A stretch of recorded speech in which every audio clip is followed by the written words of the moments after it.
Everyone, তোমরা সবাই কেমন আছো? আশা করি তোমরা সবাই ভালো আছো আর আমিও খুব ভালো আছি। তো আমি প্রায় 1 বছর পর ব্লগ পোস্ট করতে চলেছি। তো তোমরা তো থাম্বনেল আর ক্যাপশন দেখে বুঝেই গেছো আশা করি যে আমি কোথায় যাচ্ছি, কার সাথে যাচ্ছি। যাই হোক, অনেকদিন পর আমি অফিস থেকে ছুটি পেয়েছি। ও হ্যাঁ, তোমাদের তো বলাই হয়নি, আমি এখন নতুন অফিস জয়েন করেছি। ওখান থেকে আজকে আমার ছুটি ছিল, তার জন্য আমি ব্লগটা বানাচ্ছি। আর যদি তোমাদের সেই ব্লগটা ভালো লেগে থাকে তাহলে লাইক, শেয়ার অ্যান্ড সাবস্ক্রাইব করে দিও। যাই হোক, চলো আমার সাথে। তো দেখাবো আমি পুরো দিন আজকে কী করি, কোথায় কোথায় যাই, কেমন মজা করি, সব কিছু তোমাদের সাথে শেয়ার করবো। তো আমরা প্রথমে বাড়ি থেকে অটো ধরে স্টেশনের দিকে পৌঁছতে গেলাম, যে এখান থেকে তোমায় যেতে হবে ওর জন্য।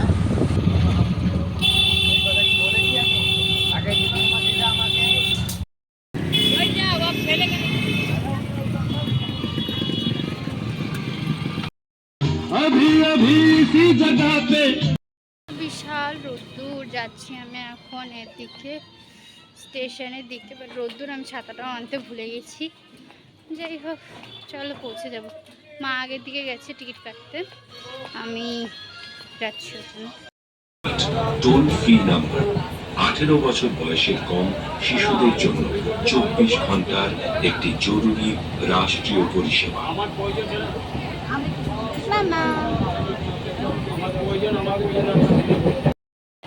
ফাইনালি আমি পৌঁছে গেছি। একটু একটু বৃষ্টিও হচ্ছে, বাট আমি তো ছাতা নিয়ে আসিনি, আমি কী করবো। যাই হোক, যেতে হবে যেমন তেমন করেই আর কি। ছাতাটা বারবার বললাম নিয়ে আসতে, ধরলই না, নিলই না, বাইরে বেরিয়ে গেলাম, বললাম নিতে, তবু নিল না। দেখছো, আমার নামে নিন্দা করছে। আমি কি করবো, নিজেই নেয়নি, সব দোষ আমার।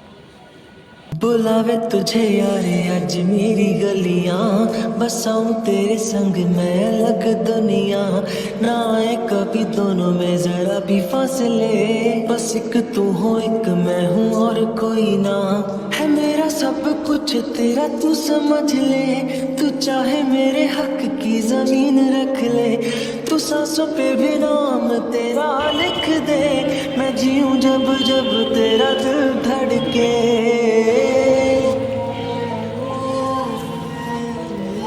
তো আমি থিয়েটারে পৌঁছে গেলাম। এখান থেকে আমরা টিকিট কাটলাম, আমি আর আমার মায়ের। তারপরে এখান থেকে ওরা বললো যে, মানে যারা থাকে তারা বললো যে উপরের দিকে যেতে। তো আমরা উপরের দিকে গেলাম, তারপরে মুভি এনজয় করতে শুরু করলাম আর কি, ওটাই।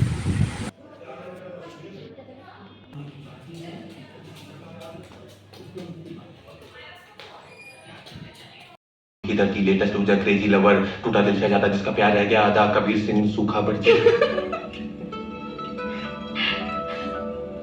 तुम बिल्कुल नहीं बदले। आप भी एकदम वैसी की वैसी हो।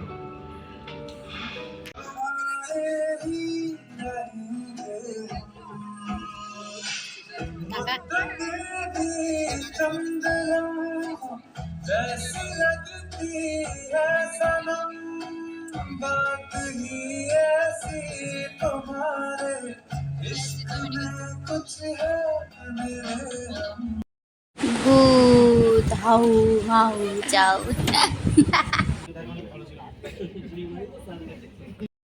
ফাইনালি মুভিটা এন্ড হয়ে গেল। তারপরে আমরা একটু লেটই পৌঁছেছিলাম, তো 5-10 মিনিট আমরা একটু লেট করেছিলাম, বললাম না বৃষ্টিটার জন্য, তার জন্য। তারপরে মুভিটা দেখা হয়ে গেল, আমরা বেরিয়ে গেলাম আমি আর আমার মা। মুভি তো কমপ্লিট হয়ে গেল, এখন যাচ্ছি আমরা একটা রেস্টুরেন্টে কিছু খাওয়া দাওয়া করতে। পুরো ভূতের মতো লাগছে। তো আমরা ভাবলাম আজকে দাদা বৌদি বিরিয়ানি খাওয়া যায়, এখানে তো ফেমাস। তারপরে দেখলাম এইখানে লাইন, এই লাইন দেখে আমরা আর এখানে খেলাম না, আমরা এখান থেকে পার্সেল করলাম, পার্সেল করে বাড়ি থেকে চললাম, যে বাড়ি গিয়েই খাবো। দাদা বৌদির এটা থেকে এত ভিড়, তো আমরা পার্সেলই নিয়ে নিলাম, আমরা গেলাম না ভিতরের দিকে। তো মায়ের হাতে রয়েছে পার্সেলটা, বাট ভিডিওটা এতই বাজে আসছে রোদ্দুরের জন্য। যাই হোক, তোমাদের আমি দেখাচ্ছি কী নিলাম। তো মায়ের হাতে রয়েছে পার্সেলটা। তো আমরা ভাবছি যে বসে খাবো, আর হলো না, এত ভিড় লাইন। কেমন লাগলো তোমার স্ত্রী 2 মুভি? খুব দারুণ লাগলো, খুব বাজে লাগলো, দুটোই হাঁটা মাথা নেই ফালতু। মুভিটা দেখলাম, আমার ওকে ওকে লেগেছে, ভালো না খারাপও না, মানে ওই ওকে ওকে। আমার মা তো কিছুই বুঝতে পারিনি, কারণ মোস্টলি আমরা একটু লেটে পৌঁছেছিলাম 10 মিনিট। তো 10 মিনিট লেট হয়ে গেছিলাম আমি। তো যাই হোক, তো এখন আমরা ভাবছিলাম শপিংয়ে যাবো, তার পার্সেলটা নিয়ে কী করে যাব, তাই এখন আমরা যাচ্ছি বাড়ির দিকে। শপিংয়ে বিকেলে আবার বেরোবো।